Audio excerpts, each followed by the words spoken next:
সংস্কারের জন্য বাংলাদেশকে $3.5 বিলিয়ন দেওয়ার কথা জানিয়েছে বিশ্বব্যাংক। বিশ্বব্যাংকের প্রেসিডেন্ট অজয় বঙ্গ বুধবার নিউ ইয়র্কের স্থানীয় সময় দুপুরে ডক্টর ইউনূসের সঙ্গে সাক্ষাৎ করে বাংলাদেশকে এই অর্থ সহায়তা দেওয়ার কথা জানান। বৈঠকে ডক্টর ইউনূস তার নেওয়া সংস্কারমূলক কাজের জন্য বিশ্বব্যাংকের আরও সহায়তা চান। প্রধান উপদেষ্টার প্রেস উইং জানায়, নিউ ইয়র্কে জাতিসংঘ সদর দপ্তরে জাতিসংঘ সাধারণ পরিষদের সাইড লাইনে প্রধান উপদেষ্টা অধ্যাপক মোহাম্মদ ইউনূসের সঙ্গে এক বৈঠকে বিশ্বব্যাংকের প্রেসিডেন্ট ডলার সহায়তার এই ঘোষণা দেন। এদিকে বুধবার স্থানীয় সময় বিকেলে নিউ ইয়র্কে জাতিসংঘ সাধারণ পরিষদের সাইড লাইনে চীনের পররাষ্ট্রমন্ত্রী ওয়াং ইর সঙ্গে প্রধান উপদেষ্টা ডক্টর ইউনূসের সৌজন্য সাক্ষাৎ হয়। সেখানে চীনকে বাংলাদেশের জনগণের পুরনো বন্ধু বলে আখ্যা দিয়েছেন অন্তর্বর্তী সরকারের প্রধান উপদেষ্টা ডক্টর মোহাম্মদ ইউনূস। চীনের সঙ্গে ঘনিষ্ঠ সম্পর্ক এবং দুই দেশের মধ্যে সম্পর্কের একটি নতুন অধ্যায় খোলার আশা প্রকাশ করেন তিনি। সাভারে বৈষম্যবিরোধী ছাত্র জনতার আন্দোলনে গুলি করে তুহিন আহমেদ নামের এক কাঠমিস্ত্রিকে হত্যার ঘটনায় সাবেক সড়ক পরিবহন ও সেতুমন্ত্রী ওবায়দুল কাদের সহ 295 জনের বিরুদ্ধে মামলা দায়ের হয়েছে। সকালে সাভার মডেল থানায় এই মামলাটি দায়ের করেন নিহতের স্ত্রী রিয়া শেখ। মামলার বিষয়টি নিশ্চিত করেছেন সাভার মডেল থানার ভারপ্রাপ্ত কর্মকর্তা জুয়েল মিয়া। আসামিদের বিরুদ্ধে পরস্পরের যোগসাজশে অস্ত্রশস্ত্রে সজ্জিত হয়ে দাঙ্গা, হাঙ্গামা, মারপিট এবং গুলিবর্ষণ করে হত্যা ও হত্যার হুকুম দেবার অভিযোগ আনা হয়েছে। নিহত তুহিন আহমেদ ব্রাহ্মণবাড়িয়া জেলার বাঞ্ছারামপুর থানার সোনারামপুর গ্রামের সগির আহমেদের ছেলে। গত 20 জুলাই ধসে পড়া রানা প্লাজার সামনে ছাত্র জনতার সংঘর্ষে বুকে গুলিবিদ্ধ হন কাঠমিস্ত্রি তুহিন আহমেদ। চিকিৎসাধীন অবস্থায় 23 জুলাই মারা যান তিনি। হাজিরা বোনাস বৃদ্ধি সহ শ্রমিকদের 18 দফা দাবি পূরণের যৌথ ঘোষণার পর স্বস্তি ফিরেছে শিল্পাঞ্চল আশুলিয়ায়। উৎপাদনে ফিরেছে সিংহভাগ কারখানা। তবে শ্রমিক ছাঁটাই বন্ধ, পর্যালোচনায় থাকা ন্যূনতম মজুরি 25,000 টাকা নির্ধারণ এবং 15% ইনক্রিমেন্টের দাবি তাৎক্ষণিক বাস্তবায়ন নিয়ে দুই একটি কারখানায় অসন্তোষ চলছে। বিষয়টিকে শিল্পাঞ্চলের জন্য স্বাভাবিক ঘটনা বলেই মনে করছে শিল্প পুলিশ। সকাল থেকে আশুলিয়ার টঙ্গাবাড়ির গ্রিন লাইফ গার্মেন্টসে 2600 শ্রমিক দাবি আদায়ে কর্মবিরতি শুরু করেন। একই দাবিতে জামগড়ার ফ্যাশন ফোরামের 4500 শ্রমিক কর্মবিরতিতে রয়েছেন।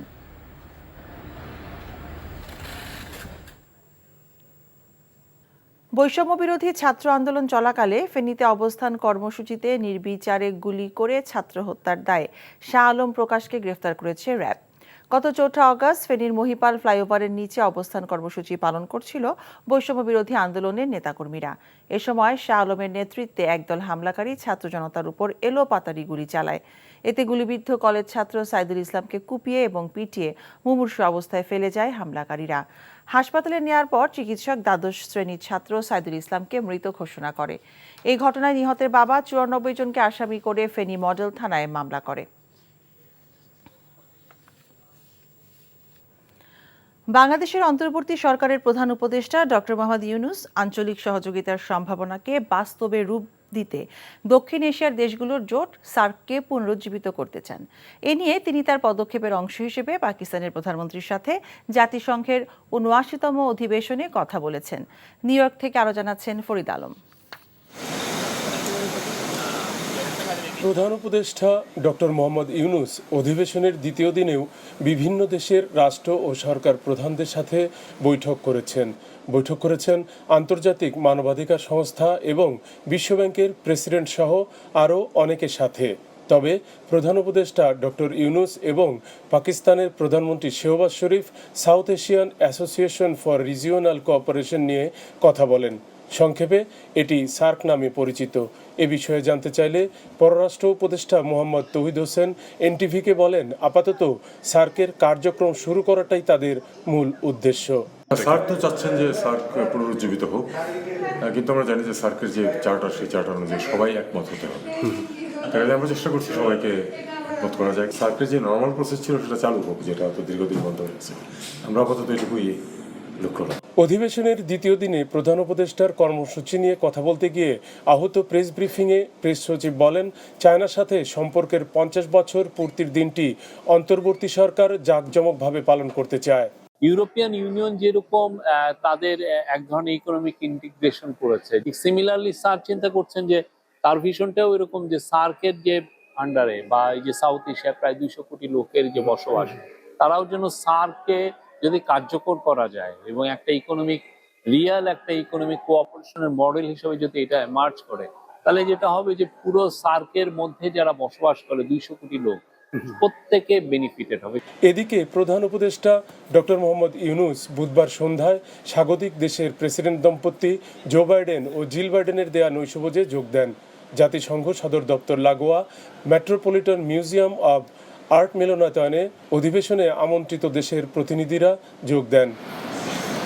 Farid Alam, NTV News, New York, যুক্তরাষ্ট্র। আবহাওয়া অফিসের দেয়া পূর্বাভাস অনুযায়ী গতরাত থেকেই রাজধানী সহ দেশের বিভিন্ন স্থানে হালকা ও ভারী বৃষ্টি হচ্ছে। সকাল থেকেই রাজধানীতে মাঝারি মাত্রার বৃষ্টি হচ্ছে।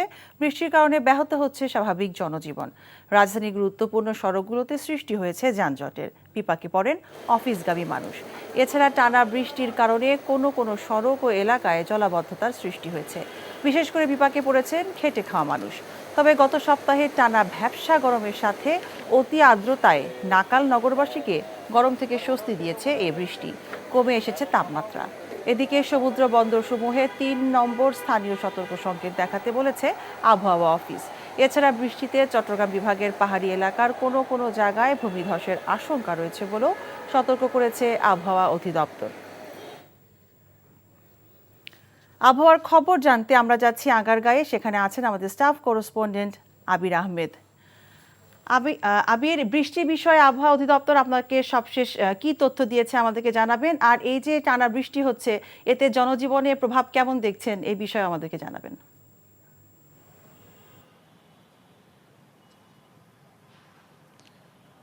আপনি দেখতেই পাচ্ছেন এই মুহূর্তে কিন্তু বৃষ্টি থেমে আছে। সকাল থেকেই কিন্তু বৃষ্টি থেমে থেমে চলছিল। সকাল 8টা থেকে মুষলধারায় বৃষ্টি শুরু হয়েছিল। সেই বৃষ্টি কিন্তু 4 থেকে 5 ঘন্টা ছিল। এখন বৃষ্টি কমে গেছে। আবহাওয়া অফিস যেটি বলছে যে আজ সারাদিন বৃষ্টি থেমে থেমে হবে বৃষ্টি, এবং এই প্রভাবে সাগরের লঘুচাপের প্রভাবে কিন্তু সারা দেশে এর একটি প্রভাব পড়বে। এদিকে বৃষ্টির কারণে কিন্তু এই প্রভাব রাজধানীবাসীর জনজীবনে পড়েছে। সকাল থেকে এই মুষলধারায় বৃষ্টি হওয়ার কারণে তীব্র যানজটের সৃষ্টি হয়েছে, এবং বিভিন্ন জায়গায় দেখেছি স্কুল, কলেজ এবং অফিসগামী যে মানুষ তারা বিপাকে পড়েছেন। এই সুযোগে তারা যেটি বলছেন যে রিক্সা ভাড়া অতিরিক্ত নেওয়া হচ্ছে, যানবাহন সংকটে তারা ভুগছেন, যার কারণে দেখা যাচ্ছে তারা অফিস অথবা স্কুল বা কলেজে যাওয়ার জন্য তারা ভোগান্তিতে পড়ছেন। এদিকে আরেকটি বিষয় যে তীব্র বৃষ্টির কারণে বিভিন্ন জায়গায় রাজধানীর পানি জমেছে। এতে কিন্তু নগরবাসী বা স্থানীয় যারা লোকজন আছেন তারা বিপাকে পড়েছেন। তারা বাহিরে বের হতে পারছেন না, বাজারে যেতে পারছেন না, এবং সব কিছু মিলিয়ে এখন বৃষ্টি থেমে আছে। এবং আরেকটি বিষয় আপনাকে জানিয়ে রাখে, আবহাওয়া অফিস যেটি বলছে যে সমুদ্র বন্দরগুলোকে 3 নম্বর সতর্ক সংকেত এবং নদী বন্দরগুলোকে 1 নম্বর সতর্ক সংকেত, এবং চট্টগ্রাম পাহাড়ি এলাকা যেগুলো আছে সেই পাহাড়ি এলাকাগুলোতে কিন্তু ভূমিধসের আশঙ্কার কথা বলা হয়েছে। এই ছিল আমার কাছে সবশেষ। এখন যাব ঢাকার বাইরে চাঁদপুরে। সেখানে আছেন আমাদের স্থানীয় প্রতিনিধি শরীফুল ইসলাম। শরীফুল, এখনো কি চাঁদপুরে বৃষ্টি হচ্ছে, আর আসলে জনজীবনের প্রভাব কেমন পড়েছে সে বিষয়ে আমাদেরকে জানাবেন।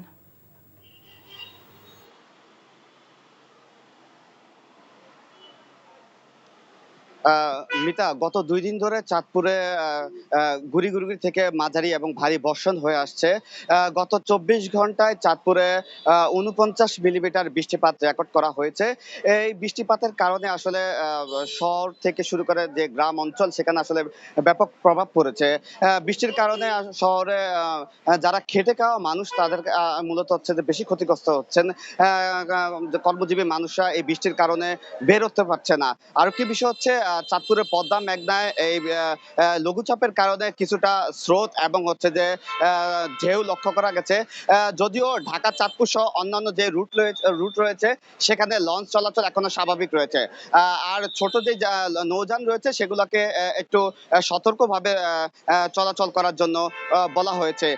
এই বৃষ্টিপাতের কারণে শহরের যে নিম্নাঞ্চল রয়েছে, শহরের কিছু কিছু স্থানে জলাবদ্ধতা দেখা দিয়েছে। এই বৃষ্টিপাত গত 2 দিন ধরে চলছে। সকাল থেকে ঝিরঝির বৃষ্টি হচ্ছে, এখনো কিছু গুড়ি গুড়ি বৃষ্টি হচ্ছে। যদিও 5 মিনিট বন্ধ থাকে, আবার বৃষ্টিপাত শুরু হয়। আবহাওয়া অফিস জানিয়েছে যে এই বৃষ্টিপাত শুক্রবার থেকে কিছুটা কমতে পারে, আর এরপরে আবার দেখা গেছে যে ভাবসার যে গরম সেটা আবার আসতে পারে। তো এই ছিল চাঁদপুর থেকে আমার কাছে আবহাওয়ার সর্বশেষ। বৈষম্য বিরোধী ছাত্র আন্দোলনে বিভিন্ন সরকারি বেসরকারি হাসপাতাল এবং জেলা পর্যায় থেকে সংগৃহীত শহীদদের নামের খসড়া তালিকা প্রকাশ করেছে স্বাস্থ্য ও পরিবার কল্যাণ মন্ত্রণালয়। প্রাথমিকভাবে তালিকায় 708 জন শহীদের পরিচয় জমা হয়েছে। পরবর্তীতে এই সংখ্যা আরও বাড়তে পারে বলেও জানানো হয়েছে। স্বাস্থ্য ও পরিবার কল্যাণ মন্ত্রণালয়ের স্বাস্থ্যসেবা বিভাগের এক বিজ্ঞপ্তিতে এ তথ্য জানানো হয়।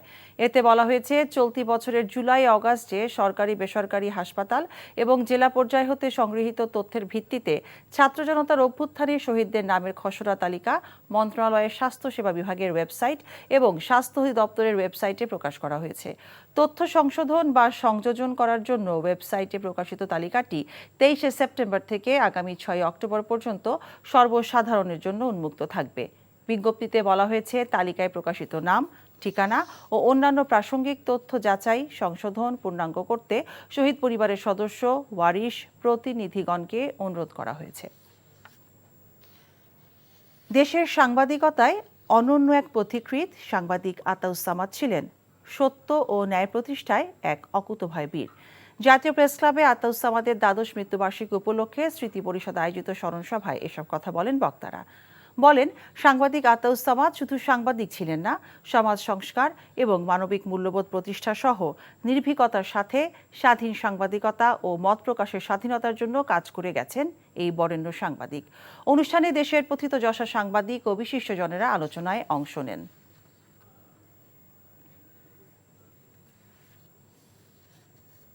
নারী টি-20 বিশ্বকাপে যোগ দিতে সংযুক্ত আরব আমিরাতের উদ্দেশ্যে দেশ ছেড়েছে বাংলাদেশ নারী দল। সকাল 10টার দিকে বিমানবন্দর থেকে আরব আমিরাতের উদ্দেশ্যে রওনা দেয় নিগার সুলতানা জ্যোতির দল। টি-20 বিশ্বকাপের এবারের আসর বসার কথা ছিল বাংলাদেশে, তবে শেষ মুহূর্তে সরে যায় ভেন্যু। সবশেষ 4 টি-20 বিশ্বকাপে অবশ্য ভালো পারফরমেন্স করতে পারেনি জ্যোতিরা। গত 4 আসরে একবারও জয়ের দেখা পায়নি বাংলাদেশ, তবে এবার সেই ধারা ভাঙতে চান বাংলাদেশ অধিনায়ক।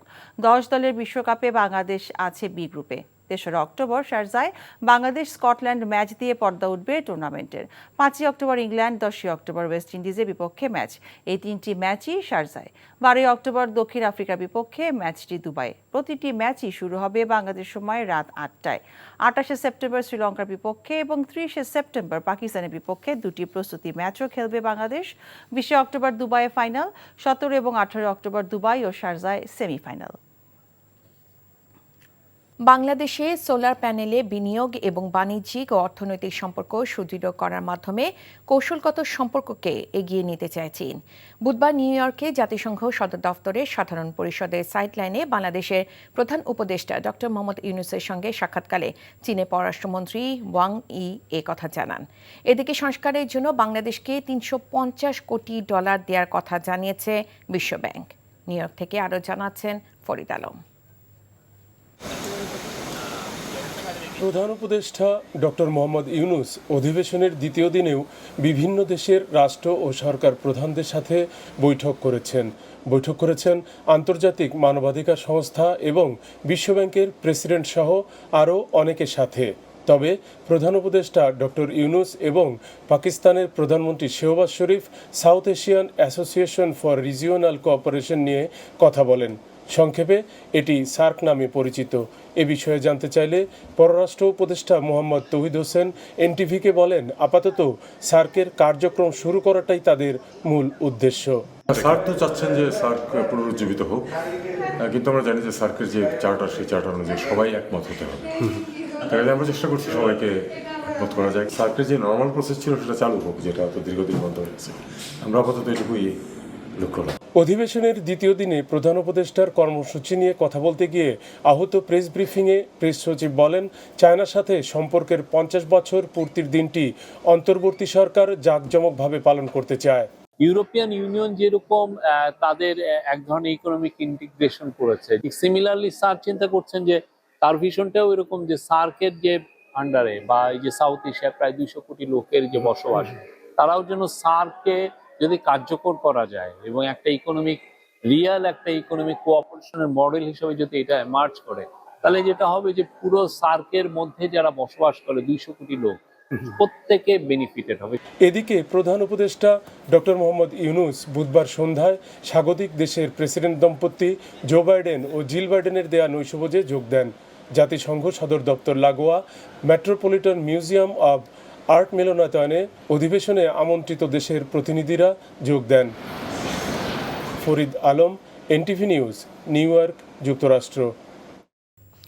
এখন পর্যন্ত পাওয়া তথ্য অনুযায়ী গণ অভ্যুত্থানে 708 জন নিহত ও 25,000-এর বেশি আহত হয়েছেন।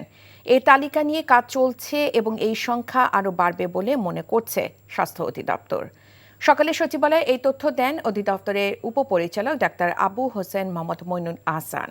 এদিকে স্বাস্থ্য সেবা বিভাগের পক্ষ থেকে জানানো হয়েছে, গণ অভ্যুত্থানে আহতদের সহায়তায় চীনের একটি মেডিকেল টিম 22 সেপ্টেম্বর ঢাকায় আসেন। দেশটি তাদের অ্যাসেসমেন্ট টিম পাঠিয়েছে, তারা সরাসরি চিকিৎসা দেননি। এই টিমের প্রতিবেদন সেই দেশে বিশেষজ্ঞ চিকিৎসকরা দেখে ক্রিটিক্যাল রোগীদের বিষয়ে পরবর্তী পদক্ষেপ নেওয়ার পরামর্শ দেবে। 23 সেপ্টেম্বর থেকে এখন পর্যন্ত চীনের টিমটি 5টি হাসপাতালে 107 জন রোগী দেখেছেন, যার মধ্যে 105 জন গুরুতর রোগীর রিপোর্ট দেখেছেন। তারা চীনে ফিরে 105 জন গুরুতর রোগীর রিপোর্ট বিশেষজ্ঞ চিকিৎসকদের দিয়ে আরও পর্যালোচনা করবেন বলে জানানো হয়েছে। তাদের রিপোর্ট পাবার পর যদি প্রয়োজন হয়, গুরুতর আহতদের দেশের বাইরে পাঠানো হবে বলে জানিয়েছে স্বাস্থ্য সেবা বিভাগ।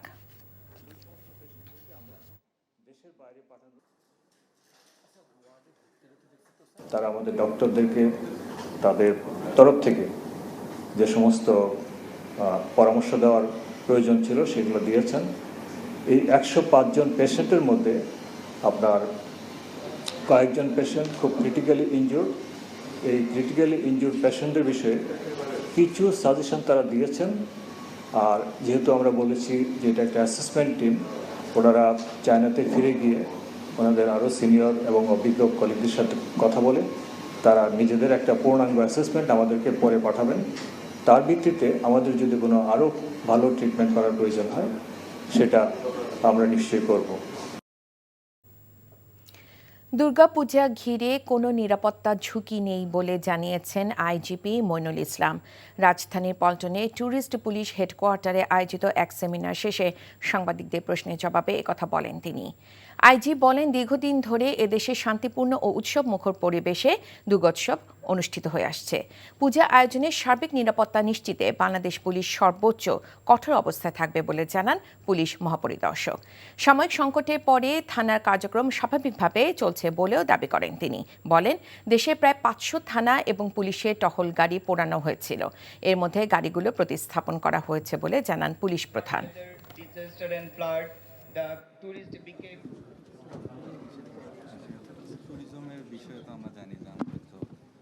এই উৎসবটা অত্যন্ত শান্তিপূর্ণ হবে এবং এখানে হিন্দু সনাতন ধর্মাবলম্বী বলুন যারা, তারা এটাকে একবারে পুরোপুরি নিরাপত্তার সঙ্গে তাদের ধর্মীয় সাড়ম্বরে সেটি পালন করবে এবং বাংলাদেশ পুলিশ সেখানে পূর্ণ নিরাপত্তা দিবে। কোনো ধরনের কোনো আশঙ্কা আছে কিনা জঙ্গি হামলা বা না, এই ধরনের কোনো আশঙ্কা এখনো নাই। তবে আমরা নিরাপত্তার জন্য কোনো ছাড় দিতে চাই না। আজ সারাদিনই দেশে 4 বিভাগ ঢাকা, রাজশাহী, খুলনা ও বরিশালে ভারী বৃষ্টি হতে পারে বলে জানিয়েছে আবহাওয়া অধিদপ্তর। ঢাকাসহ দেশে বিভিন্ন স্থানে বৃষ্টিতে বিপর্যস্ত জনজীবন। রাজধানীর বিভিন্ন এলাকায় জমেছে বৃষ্টি পানি। গভীর নিম্নচাপের কারণে এই বৃষ্টি ব্যাখ্যা দিয়েছে আবহাওয়া দপ্তর। নদী বন্দরগুলোকে 3 নম্বর স্থানীয় বিপদ সংকেত দেখিয়ে যেতে বলা হয়েছে। আবির আহমেদের রিপোর্ট। রাত থেকেই ঝুম বৃষ্টি, বেশিরভাগ এলাকায় থেমে থেমে হয়েছে বৃষ্টি। বৃষ্টিতে তাপমাত্রা কমে স্বস্তি এলেও ব্যাহত হয় স্বাভাবিক জনজীবন। রাজধানীর গুরুত্বপূর্ণ সড়কগুলোতে সৃষ্টি হয়েছে যানজটের। এতে বিপাকে পড়েন স্কুল, কলেজ ও অফিসগামী মানুষ। বৃষ্টির জন্য যে আমার টাইমটা ছিল 10টা, সঠিক সময় বের হয়েছি, কিন্তু এক জায়গায় 2-3 ঘন্টা আবদ্ধ হয়ে বসে রয়েছি। এখানে বৃষ্টিতে সকালবেলা কোচিংয়ে গেছে, তখনও ছিল বৃষ্টি। এখানে ঘুরা যাইতে রাস্তার মধ্যে তখন গাড়ি জ্যাম লেগেছিল, দেরি হয়ে গেছে। এছাড়া টানা বৃষ্টির কারণে কোনো কোনো সড়ক ও এলাকায় জলাবদ্ধতার সৃষ্টি হয়েছে। এতে বিপাকে পড়েছেন খেটে খাওয়া মানুষ।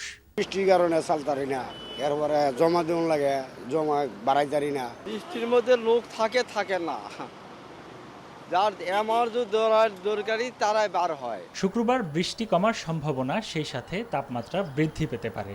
তবে ভ্যাপসা গরমের সম্ভাবনা না থাকার কথা জানিয়েছে আবহাওয়া অফিস। বাংলাদেশের উপরে মৌসুমী বায়ু সক্রিয় হয়েছে বিধায় এই বৃষ্টিপাত হচ্ছে। তবে বৃষ্টিপাত 25 এবং 26 সেপ্টেম্বর পর্যন্ত মোটামুটি সারা দেশের উপরে বিদ্যমান আছে এবং আগামীকাল থেকে অর্থাৎ 27 সেপ্টেম্বর থেকে এই বৃষ্টির পাতের যে ধারা, সে ধারা অনেকটা উন্নতির দিকে যাবে, অর্থাৎ অনেকটা ভালোর দিকে চলে যাবে। তবে হয়তো কিছু কিছু অঞ্চলে এই বৃষ্টি বিচ্ছিন্নভাবে কোথাও কোথাও হবে, তবে এই ধারায় আর বৃষ্টিপাত আপাতত কয়েকদিন হবে না। এদিকে সক্রিয় মৌসুমী বায়ুর প্রভাবে খুলনা, বরিশাল, চট্টগ্রাম, ঢাকা, ময়মনসিংহ, সিলেট, রাজশাহী ও রংপুর বিভাগের কোথাও কোথাও বৃহস্পতিবার সন্ধ্যা 6টা থেকে পরবর্তী 48 ঘন্টা ভারী থেকে অতি ভারী বর্ষণ হতে পারে। ভারী বর্ষণজনিত কারণে চট্টগ্রাম বিভাগের পাহাড়ি এলাকায় কোথাও কোথাও ভূমিধসের আশঙ্কা রয়েছে বলে জানায় আবহাওয়া অফিস। Abir Ahmed, NTV News, Dhaka. BNP চেয়ারপারসনের উপদেষ্টা জয়নাল আবেদিন ফারুক বলেছেন, দেশের সব সাংবিধানিক প্রতিষ্ঠানকে ধ্বংস করেছে স্বৈরাচারী শেখ হাসিনা। তাই দেশের সাংবিধানিক অধিকার যাতে মানুষ ফিরে পায়, সেই পরিবেশের সৃষ্টি করার আহ্বান জানান তিনি। জাতীয় প্রেসক্লাবে গণতন্ত্র ফোরামের মানববন্ধনে তিনি এ আহ্বান জানান। বাংলাদেশের সকল সাংবিধানিক প্রতিষ্ঠান আপনি ধ্বংস করে দিয়েছেন নিজের হাতে। বিচার মানে আমি তাল গাছ, আমার বিচার যখন পক্ষে যেত না, এজলাসে লাথি মারতেন। আজকে এই হাইকোর্টের সামনে ময়লা ফেলার দৃষ্টান্ত আপনারাই দেখিয়েছেন আওয়ামী লীগ। মানিকগঞ্জে ধলেশ্বরী নদীতে শিশুকন্যাকে সাঁতার শেখাতে গিয়ে নিখোঁজ বাবা ও কন্যার মরদেহ উদ্ধার করা হয়েছে। সকালে ফায়ার সার্ভিসের ডুবুরি দল মহিদুর রহমান ও 9 বছরের শিশুকন্যা শিশু রাফসার মরদেহ উদ্ধার করে। নিহতের পরিবারে চলছে শোকের মাতম। ফায়ার সার্ভিসে জানায়, ব্যবসায়ী মহিদুর রহমান তার 9 বছরের শিশুকন্যাকে সাঁতার শেখাতে বাড়ির পাশে ধলেশ্বরী নদীতে যান। পেটে 2টি বোতল বেঁধে মেয়েকে তিনি নদীতে ছেড়ে দেন। কিছু সময় পর বোতলে পানি ঢুকে রাফসা পানিতে তলিয়ে যেতে থাকে।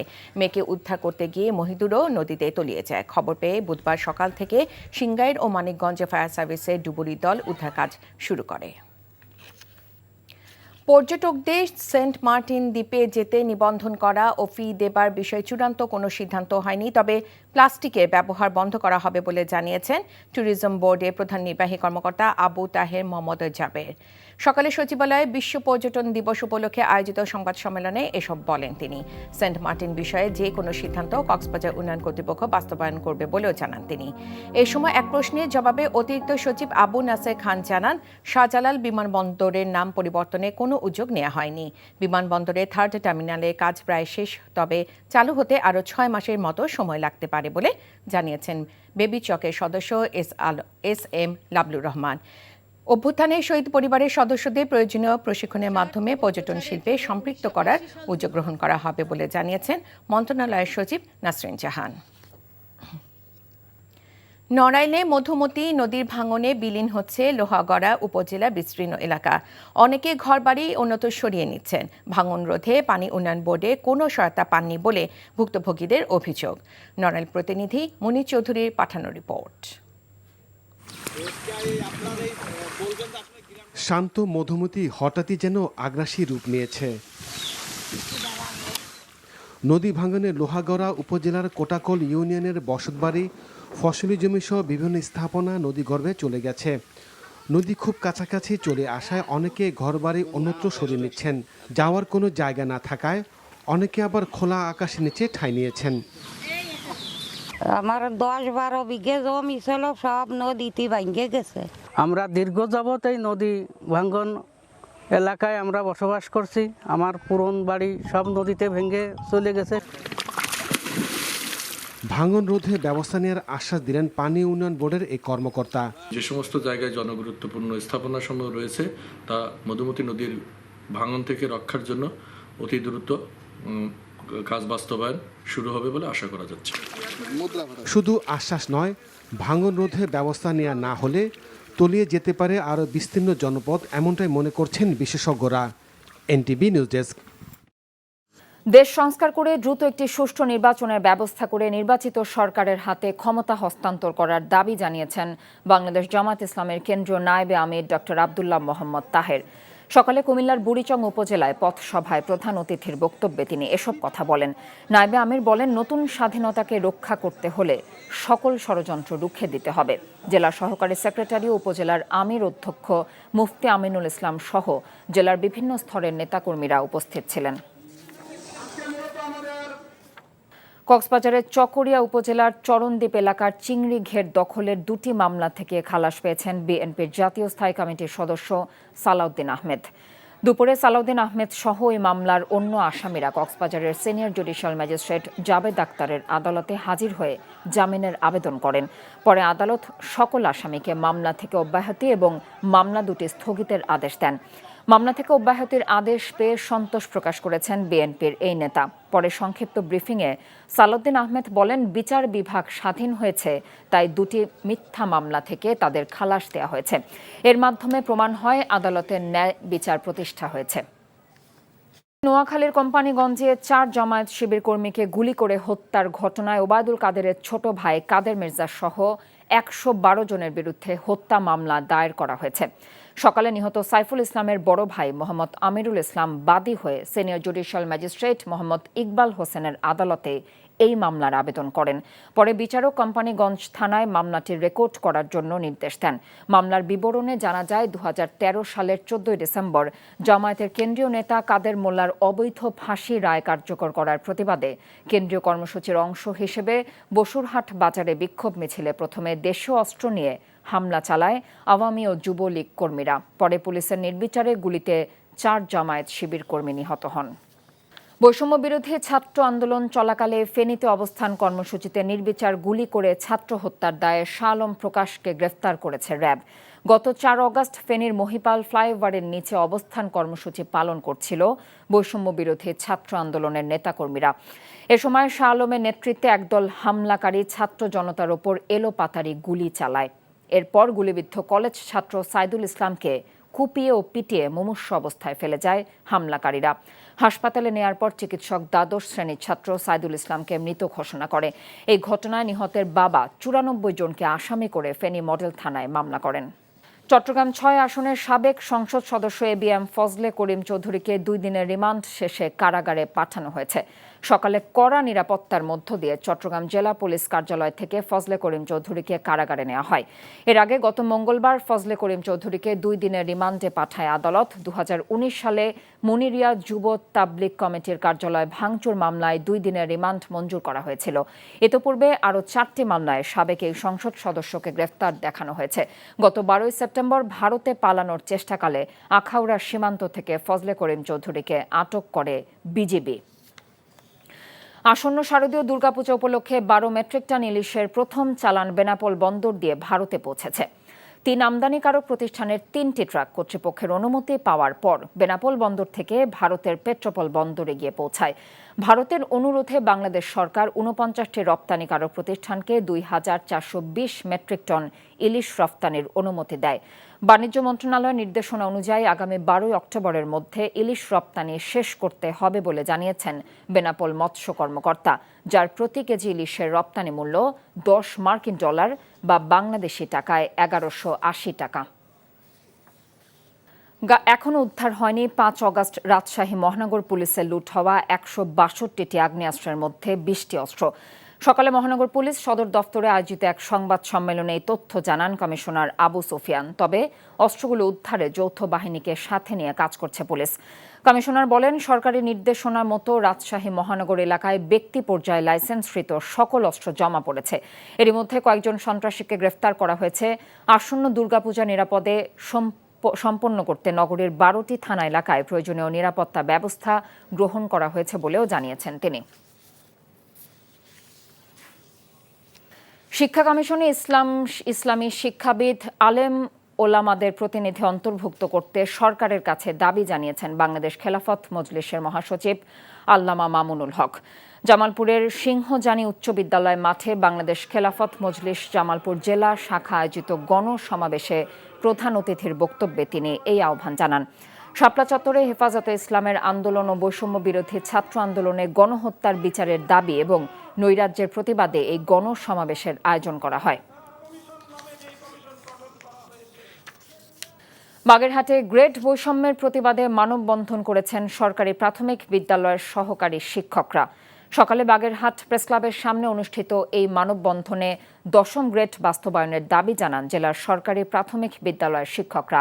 বাগেরহাট জেলা সরকারি প্রাথমিক বিদ্যালয়ের সহকারী শিক্ষকদের ব্যানারে অনুষ্ঠিত কর্মসূচিতে অংশ নেওয়া শিক্ষকরা অভিযোগ করেন, সরকারি প্রাথমিক বিদ্যালয়ের সহকারী শিক্ষকদের সাথে বৈষম্যমূলক আচরণ করেছে বিগত সরকার। শেখ হাসিনাকে ভারত থেকে ফিরিয়ে এনে বিচারের মুখোমুখি করা উচিত বলে জানিয়েছেন প্রধান উপদেষ্টা doctor Mohammad Yunus. New York টাইমসকে দেওয়া সাক্ষাৎকারে তিনি আরও জানান, স্বৈরাচারের ধ্বংস করা রাষ্ট্রীয় প্রতিষ্ঠানের প্রয়োজনীয় সংস্কার শেষে জাতীয় নির্বাচনের তারিখ ঘোষণা করা হবে। আরও জানাচ্ছেন শেখ খলিল সোহেল। নিউ ইয়র্কে মার্কিন প্রভাবশালী সংবাদ মাধ্যম নিউ ইয়র্ক টাইমসের মুখোমুখি প্রধান উপদেষ্টা ডক্টর মোহাম্মদ ইউনূস। সাক্ষাৎকারে স্বৈরাচার মুক্ত নতুন বাংলাদেশের রাষ্ট্রীয় সংস্কার, নির্বাচন, শেখ হাসিনার বিরুদ্ধে মামলা নিয়ে প্রশ্নের জবাব দেন তিনি। 5ই আগস্ট পরবর্তী বাংলাদেশ প্রসঙ্গে প্রফেসর ইউনূস বলেন, সংস্কারের মাধ্যমে রাষ্ট্র পুনর্গঠনই তার সরকারের প্রধান লক্ষ্য। স্বৈরাচার সরকার সবকিছু ধ্বংস করে গেছে। ছাত্র জনতার বিপ্লবের পর আমরা বিপর্যস্ত অর্থনীতি, ধ্বংসপ্রাপ্ত রাষ্ট্রীয় প্রতিষ্ঠান পেয়েছি। এমন পরিস্থিতিতে আমাদের দায়িত্ব নিতে হয়েছে। আগের ধ্বংসপ্রাপ্ত বাংলাদেশকে নতুনভাবে গড়তে হচ্ছে। অন্তর্বর্তীকালীন সরকার প্রধান বলেন, নির্বাচন অনুষ্ঠানের আপাতত কোনো সময়সীমা তার কাছে নেই। সংস্কার কমিশনের সুপারিশের পর নির্বাচন হবে।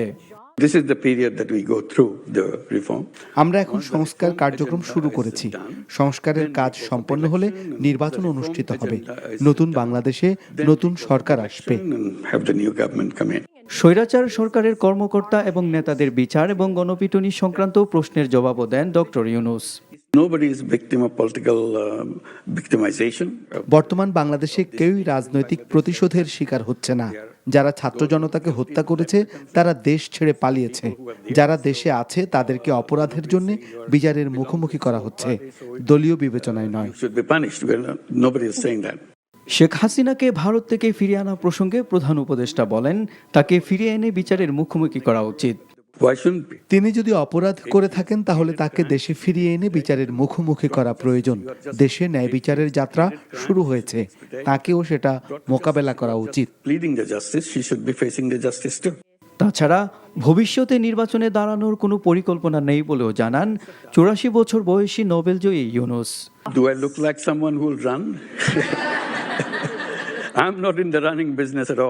Sheikh Khalil Sohel, NTV International desk.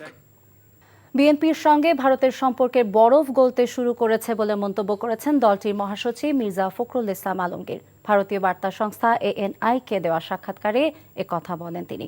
ভারতকে বাংলাদেশের মানুষের পালস বোঝা উচিত বলেও মন্তব্য করেন মির্জা ফখরুল। কাজী ইফতেখার শুভর ডেস্ক রিপোর্ট। বাংলাদেশ জাতীয়তাবাদী দল বিএনপি মহাসচিব মির্জা ফখরুল ইসলাম আলমগীরের একটি সাক্ষাৎকার প্রকাশ করে ভারতীয় বার্তা সংস্থা ANI। এতে উঠে আসে দলটির সাথে ভারতের সম্পর্কের বিভিন্ন ইস্যু। বাংলাদেশের সর্বশেষ নির্বাচনের পর থেকে ভারতের সঙ্গে আমাদের সম্পর্ক নিয়ে প্রশ্ন ছিল, কিন্তু আমাদের অফিসে ভারতের হাই কমিশনারের সফরের পর থেকে অবশ্যই পরিস্থিতির উন্নতি হয়েছে। বলা যায় সম্পর্কের বরফ গলতে শুরু করেছে। বিএনপি আগামীতে ক্ষমতায় এলে বাংলাদেশের মাটি ভারতের বিরুদ্ধে সন্ত্রাসী কর্মকাণ্ডে ব্যবহার করতে দেওয়া হবে না বলে জানান মির্জা ফখরুল। পানি ভাগাভাগি সমস্যা, সীমান্ত হত্যা এবং বিদ্যমান বাণিজ্য ভারসাম্যহীনতা নিয়ে ভারতের হাই কমিশনারের সঙ্গে আলোচনা হয়েছে। এ সময় মনে হয়েছে ভারতের প্রধান সমস্যা তাদের নিরাপত্তা ইস্যু। তাদের আশ্বস্ত করেছি, আমরা ক্ষমতায় থাকলে এই ভূখণ্ড বিচ্ছিন্নতাবাদীরা ব্যবহার করতে পারবে না। বিএনপি মহাসচিব বলেন, ভারতের উচিত বাংলাদেশের মানুষের মন বুঝে পদক্ষেপ গ্রহণ করা। এইবার ভারত আমাদের অবস্থা বোঝার চেষ্টা করবে বলে আমার বিশ্বাস। বিশেষ করে ভারতকে এই দেশের মানুষের পালস অনুভব করার চেষ্টা করা উচিত বলে আমার মনে হয়। ভারতে পালিয়ে যাওয়া সাবেক প্রধানমন্ত্রী শেখ হাসিনাকে বাংলাদেশে ফিরে আসা উচিত এবং তার বিরুদ্ধে আনীত অভিযোগের মুখোমুখি হওয়া উচিত বলেও মন্তব্য করেন বিএনপি মহাসচিব মির্জা ফখরুল ইসলাম আলমগীর। কাজীফ থেকে শুভ, এনটিভি ইন্টারন্যাশনাল ডেস্ক। গুমের শিকার ব্যক্তিদের স্বজনদের সংগঠন মায়ের ডাক গুম তদন্ত কমিশনে আরও ২০ জনের তালিকা দিয়েছে। দুপুরে রাজধানী গুলশানে গুম তদন্ত কমিশন কার্যালয়ে সংগঠনটির একটি প্রতিনিধি দল তালিকা জমা দিতে আসে।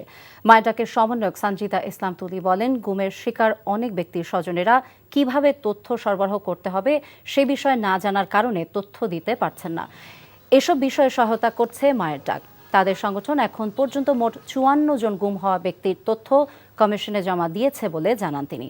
তালিকার বাইরেও অনেক গুম হওয়া মানুষ রয়েছেন উল্লেখ করে প্রকৃত গুমের সংখ্যা সংগ্রহ করে শীঘ্রই এসব ব্যক্তিদের সন্ধানের দাবি জানান তাদের স্বজনেরা।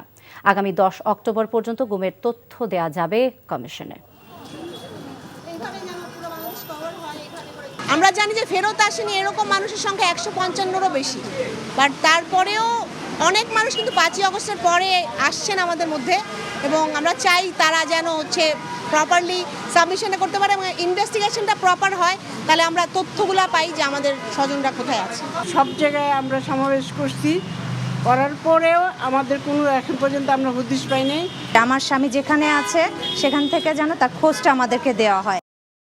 কক্সবাজারের চকরিয়ায় যৌথ বাহিনীর অভিযানের সময় সন্ত্রাসীদের হামলায় সেনা কর্মকর্তা লেফটেন্যান্ট তানজিম সরওয়ার নির্জনের মৃত্যুর ঘটনার পেছনে অন্য কোনো কারণ লুকিয়ে আছে কিনা তা তদন্ত করা হচ্ছে বলে জানিয়েছেন ডাক, টেলিযোগাযোগ এবং তথ্য প্রযুক্তি এবং তথ্য মন্ত্রণালয়ের উপদেষ্টা নাহিদ ইসলাম। বিকেলে ঢাকা সেনানিবাসে নিহত সেনা কর্মকর্তার পরিবারের সদস্যদের সাথে সাক্ষাতের সময় কথা বলেন তিনি। এ সময় তানজিম সরওয়ারের নির্জনের বাবা সরওয়ার জাহান দেলোয়ার তার সন্তানের স্মৃতি সংরক্ষণের দাবি জানান সরকারের কাছে। উপদেষ্টা নাহিদ ইসলাম জানান, লেফটেন্যান্ট তানজিমের নিহতের ঘটনায় অন্তর্বর্তী সরকার গভীরভাবে শোকাহত। দেশের তরুণদের জন্য সাহস এবং দেশপ্রেমিক মানুষের প্রতীক হয়ে থাকবেন লেফটেন্যান্ট তানজিম। এছাড়া তাকে হত্যার পেছনের অন্য কোনো কারণ আছে কিনা তা খতিয়ে দেখা হচ্ছে বলেও জানান নাহিদ ইসলাম। ইস্পাহানি মির্জাপুরটি ভারত বাংলাদেশ টেস্ট প্রসঙ্গ। ক্রিকেট থেকে অবসরের সিদ্ধান্ত জানালেন সাকিব আল হাসান। আগামী মাসে ঘরের মাঠে দক্ষিণ আফ্রিকার বিপক্ষে ম্যাচ দিয়ে টেস্ট ক্রিকেটকে বিদায় জানাবেন বাংলাদেশের কিংবদন্তি এই অলরাউন্ডার। কানপুর টেস্টের আগে সংবাদ সম্মেলনে সাকিব আরও বলেন, দেশের জার্সিতে টি-20তে আর মাঠে ফিরবেন না তিনি। ওয়ানডে ক্যারিয়ার শেষ করবেন চ্যাম্পিয়ন্স ট্রফি দিয়ে। কানপুর থেকে মমিনুর রিপনের রিপোর্ট। দীর্ঘ ক্যারিয়ারে চাপকে সঙ্গে নিয়ে চলেছেন বিশ্বের অন্যতম সেরা অলরাউন্ডার সাকিব আল হাসান। তবে গত 2 মাসের পরিস্থিতি একেবারে ভিন্ন। ছাত্র জনতা গণঅভ্যুত্থানের সময় তার নীরবতায় ভক্তদের সমালোচনা ঝড় বয়েছে। 5 আগস্ট শেখ হাসিনা সরকার পতনের পর হত্যা মামলার বোঝা নিয়ে এখন পর্যন্ত দেশে ফেরা হয়নি সাকিবের।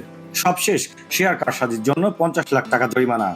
সবকিছু মিলিয়ে চাপটা যেন পাহাড় সমান। সাকিব মনে করেছেন এটাই সেরা সময় নিজেকে ক্রিকেট থেকে সরিয়ে নেওয়ার। যদি সুযোগ থাকে, আমি যদি দেশে যেয়ে খেলতে পারি, মিরপুর টেস্ট হবে আমার জন্য লাস্ট, স্পেশালি টেস্ট ক্রিকেটে, এবং সেই কথাটা বোর্ডের সবার সাথে বলা হয়েছে এবং তারা এই বিষয়টা জানে এবং তারা চেষ্টা করছে যে কিভাবে এটাকে সুন্দরভাবে অ্যারেঞ্জ করা যায় এবং যাতে করে আমি যে খেলতেও পারি এবং নিরাপদ ফিল করি। অ্যাট দি সেম টাইম যখন দেশের বাইরে আসার দরকার হবে এবং দেশের বাইরে বের হতেও যেন আমার কোনো সমস্যা না হয়। তবে কষ্ট কিংবা মান অভিমান নয়, ভেবেচিন্তে সংশ্লিষ্ট সবার সাথে আলোচনা করে অবসরের সিদ্ধান্ত নিয়েছেন সাকিব। মাঠের বাইরে সাকিব যতই বিতর্কিত থাকুক না কেন, 22 গজের উইকেটে তিনি সবসময়ই বাংলাদেশের ক্রিকেটের রাজপুত্র। টি-20তে বাংলাদেশের জার্সিতে আর দেখা যাবে না সাকিব আল হাসানকে। ঘরে মাঠে দক্ষিণ আফ্রিকার বিপক্ষে ম্যাচ দিয়ে তুলে রাখবেন তার সাদা পোশাকটাও। আর চ্যাম্পিয়ন্স ট্রফি দিয়ে আন্তর্জাতিক ক্যারিয়ারের ইতি টানবেন বাংলাদেশের কিংবদন্তি এই অলরাউন্ডার। তাই কানপুরেই হতে যাচ্ছে বিদেশের মাটিতে সাকিবের শেষ test. Mominur Ripon, NTV News, Green Park Cricket Stadium, Kanpur, Bharat. Ispahani প্রিমিয়ামটি খেলার খবর। বোর্ডের সঙ্গে আলোচনা করেই সাকিব আল হাসান অবসরের সিদ্ধান্ত নিয়েছেন বলে জানিয়েছেন বিসিবির সভাপতি ফারুক আহমেদ। তার নিরাপত্তার বিষয়টি বিসিবির নয়, সরকারের এখতিয়ারে। মিরপুরে বিসিবির সভা শেষে বিষয়টি জানিয়েছেন ফারুক। 27 ডিসেম্বর শুরু হবে বাংলাদেশ প্রিমিয়ার লিগ বিপিএল। 3টি দলে পরিবর্তন আসবে। ফারুক জানান 14 অক্টোবর শুরু হবে বিপিএল এর ড্রাফট। দীর্ঘদিন পর তৃতীয় বিভাগের বাছাই লীগ শুরু করার সিদ্ধান্ত নেওয়া হয় সভায়। অনেক পরিচালকের অনুপস্থিতিতে প্রায় অচল হয়ে যাওয়া স্থায়ী কমিটিগুলো পুনরায় সচল করতে নতুন করে দায়িত্ব বণ্টনের বিষয়ে আলোচনা হয়েছে এই দিনে। নাজমুল হাসান পাপনের ইমেইলে পাঠানো পদত্যাগপত্র গৃহীত হলে নতুন বোর্ড সভাপতি নির্বাচিত হন ফারুক। এর 6 দিন পর 27 আগস্ট তার সভাপতিত্বে পরিচালনা পর্ষদে প্রথম সভা অনুষ্ঠিত হয়েছিল। এর ঠিক 1 মাস পর বসছে দ্বিতীয় সভা।